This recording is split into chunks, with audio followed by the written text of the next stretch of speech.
So we're going to be in Leviticus after lunch. So it's going to call upon my every God-given ability to teach. We'll see if I have the gift or not.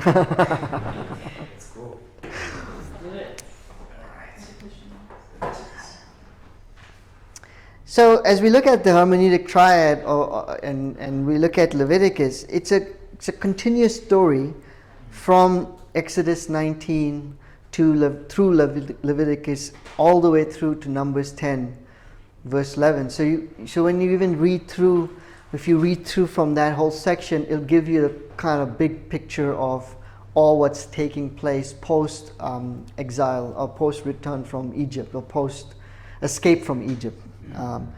And so we end Exodus 40, and we looked at this previously. There the cloud covered the tent of meeting, and the glory of the Lord filled the tabernacle.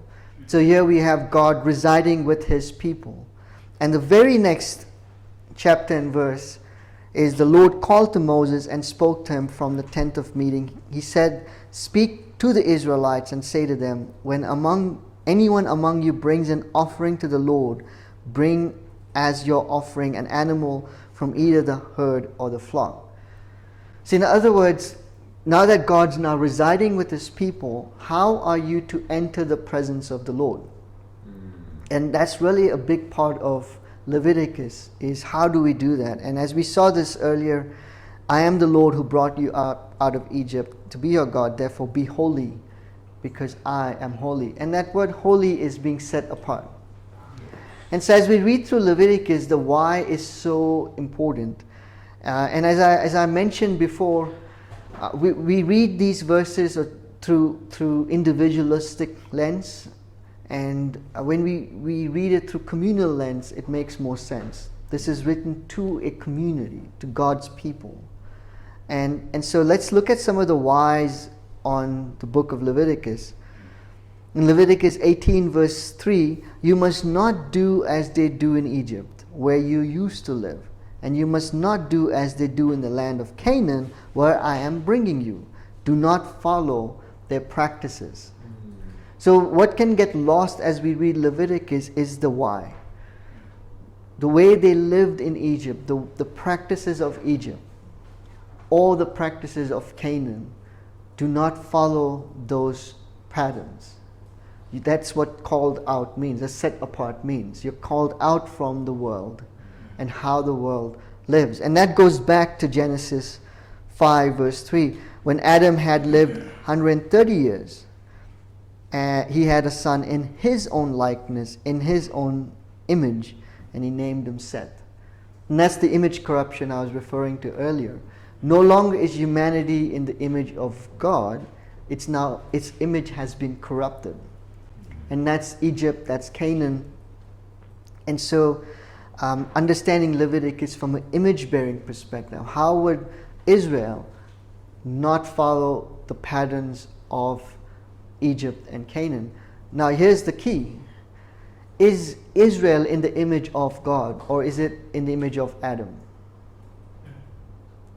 What would you say? Is Israel in the image of God or in the image of Adam?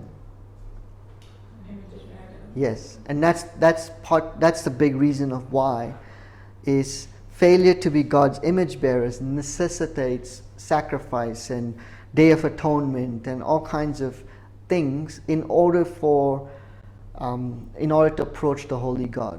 So it's very messy, but that's the narrative of Leviticus, is how would this take place when the people through whom God was to bless the world themselves are in the same image of Adam as the rest of the world. They're no different than Egypt or Canaan. So again, when you think of favoritism, this is an important point. God doesn't play favorites because all of us are in the same space, same boat. And that's Romans 3:23. We've all sinned. No one's less or more. We're all sin. We're all failures to be God's image bearers. And God wants to rescue all of us. So at this point, I'm just going to pause here, and being that it is afternoon, maybe a bit of sharing would help us just to wake up. So I wanted to just and again, you don't have to, but it'd be nice for you to share your conversion. Think back to your conversions, to our conversions, and how we came out of Egypt, in a sense. And yet, what are some things you found as part of your post-conversion experience where you still had some of Egypt in you? And as we break down Leviticus, just a big picture outline, you have the laws on sacrifice, the ministry of priests, laws to protect ritual cleanness, and then the holiness code.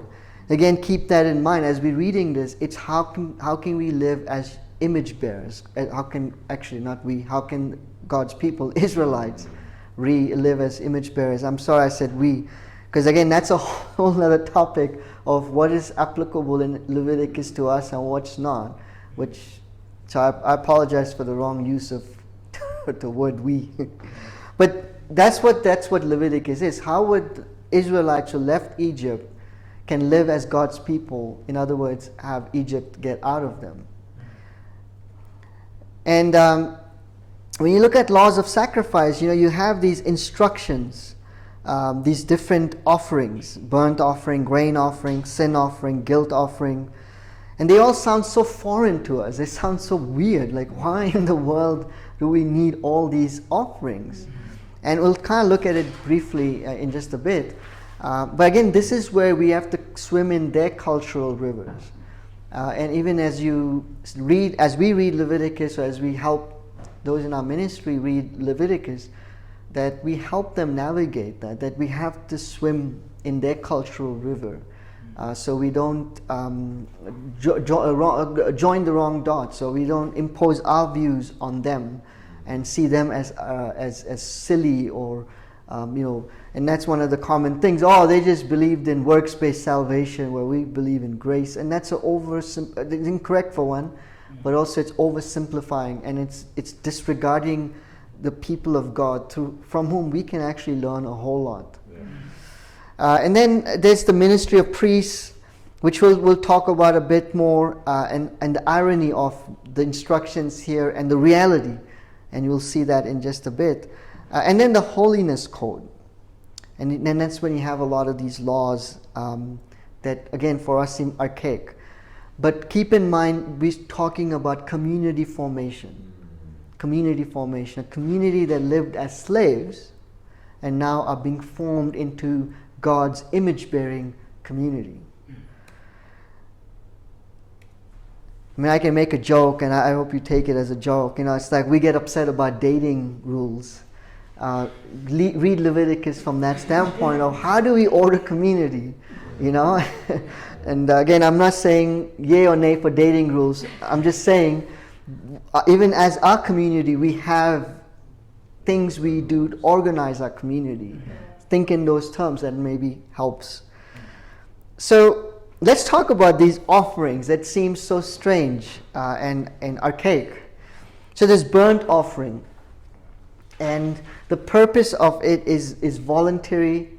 It's atonement for unintentional sins, and it's an expression of devotion to God.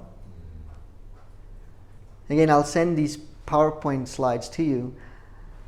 So again, connecting that with image-bearing community, you're able to see that this is an offering God is calling the community to make in order to approach Him as He is the holy God. How can sin and God mix?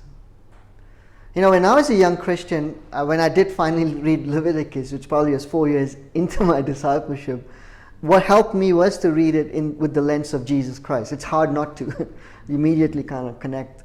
But that's part of the challenge, is how would God's people approach God when there is sin? And so that's the burnt offering. Then you have the grain offering. And it's the grain offering is a fellowship offering. So if you've heard me say 3C and 3D, connect with our relationship with God, each other, and a mission. And that's kind of what this is. Connecting with God, but how do we connect with each other? So that's the fellowship or grain offering. That's the grain offering, followed by the fellowship or peace offering. And as you see up there, The grain offering accompanied the fellowship offering, and it was, again, a voluntary act of worship, thanksgiving, fellowship. So it's this combination of our relationship with God has to affect our relationship within the community. Yeah. I cannot say I love God and then hate my neighbor. And so reading Leviticus from that standpoint hopefully helps. And then the sin of purification offering. And that's a mandatory atonement for specific unintentional sin, confession of sin, forgiveness of sin, cleansing from defilement. And so these offerings had a very specific purpose. And I would imagine that part of the purpose was, as people were doing this, that they were also thinking about what they were doing.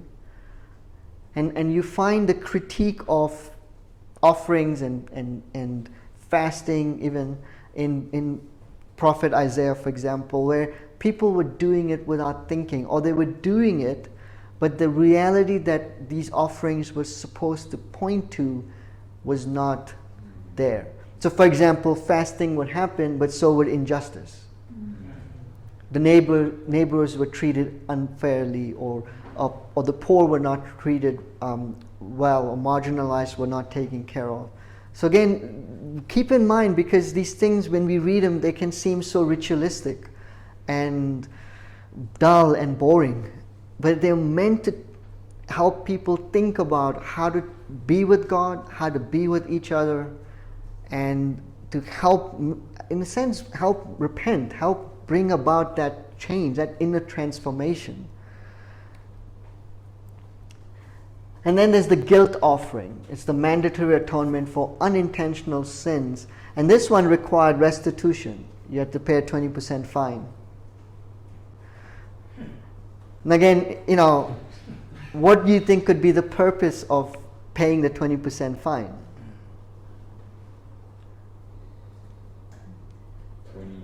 What do you think would happen if you had to pay a fine if you did something wrong? Hopefully you didn't do something that the 20% would keep you from. So these are built into the community, into formation of a society where there was some checks and balances. Now, I was going to, like I said, the ministry of priests. So this is the formalization of priests, and you have all these sort of instructions. But check out what happens in Leviticus 10. Aaron's sons Nadab and Abihu took their censers, put fire in them, added incense, and they offered unauthorized fire before the Lord, contrary to his command. So fire came out from the presence of the Lord and consumed them, and they died before the Lord. Moses then said to Aaron, "This is what the Lord spoke of when he said, 'Among those who approach me, I will be proved holy. In the sight of all people, I will be honored.'" Aaron remained silent.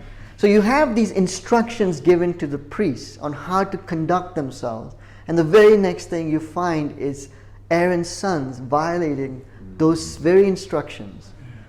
And it's tragic, and yet it reminds the Israelites that God is not to be trifled. He's not a joke. Now compare that to the Egyptian or Mesopotamian idols. They mess up their order of rituals. For example, they don't drop dead.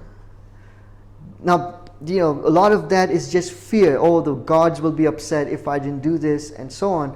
But here, God is not some pagan idol. He is real. He is God of the universe. And He's telling His people graciously, here's how you have to approach me, or else you're going to die. And what do? They violate, and they experience the consequence. So it's teaching a people of God who have seen gods and goddesses operate in unpredictable ways. And they didn't even operate. Like, it was just human fears and imagination. Oh, the sun is powerful, the sun must be a god, and let's give offering to the sun god so that he doesn't kill us or whatever. But it's all in our heads, right? It was all imagination. It wasn't tangible. Whereas God of the universe, he is tangible. He's real. And it kind of reminds me of Acts 5, Ananias and Sapphira, where God intervenes. Again, God is real, and He wants to show the community, I am real, I'm not some pagan power. You need to not take me lightly. And I want to tabernacle with you. I love you so much. But you got to understand, I am God. I'm not Ra. I'm not whatever pagan idols that people worship. And then there's the unclean food, which I'll skip. I'll just mention this. When you read Leviticus, and scholars still they debate what makes some animals clean, some animals unclean. There's one person puts forth this idea that holiness is about wholeness. And so holiness requires they conform to the class of animals to which they belong. So for example, fish without fins and scales, or insects that fly but also have many legs, they're considered unclean. So they cross classifications. But that's a speculation that this person puts forth. The tale of two goats. I won't read the whole thing because you're going to fall asleep. I'm pretty sure. But it's a fascinating. It is. It's a fascinating account of this tale of two goats in Leviticus 16. Are you guys familiar with this, right? The two goats, the one that gets killed, the one that gets sent into the wilderness, the scapegoat. Right? And this is this incredible story of, not story, but this incredible ritual of keeping this community from being impure, and thereby being excluded from fellowship with God, being separated from God. And there's a whole lot of things there that are fascinating. Is Jesus the goat? That's a question. But I must say that's kind of interesting because the scapegoat does not get killed. It gets sent out into the wilderness. So when someone says Jesus is our scapegoat, you have to think about it. Now eventually the goat dies. We know that because it's out in the wilderness. It's either eaten by something or it just dies. But there's so many interesting parallels to meditate on. And so you have this one slain for the sins of the community and the other one released. And it's a fascinating account of God calling His people to be holy in spite of themselves. They cannot be. And so it's interesting. And then you have the holiness code with the blessings and curses. We'll see this more closely in Deuteronomy. So I wanted to just touch base on the genre. Like, what genre is this? And this would be the redemptive history. And that's what this is. Leviticus is redemptive history of God's people. Now, that helps us to read Leviticus, hopefully with the understanding that we're reading history. Not unlike not that different from the book of Acts. We're reading about history.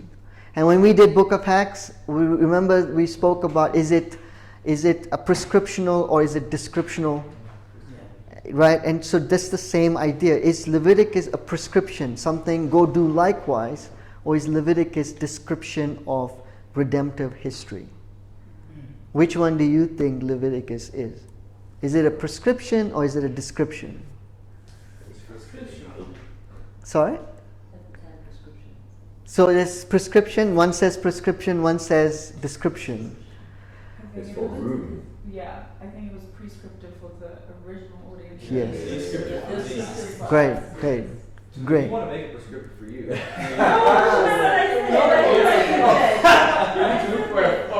That's a very good answer. So it's a prescriptive for them and descriptive to us. And yet we can draw timeless principles. And ultimately we have to read it with the lens of Jesus, which we will look at when we look at Torah in the New Testament. And can you just have to jump ahead? What book in the New Testament you think you can go to that can help with understanding Leviticus? Hebrews, that's it. Very good, very good. So immediately our mind thinks to Hebrews.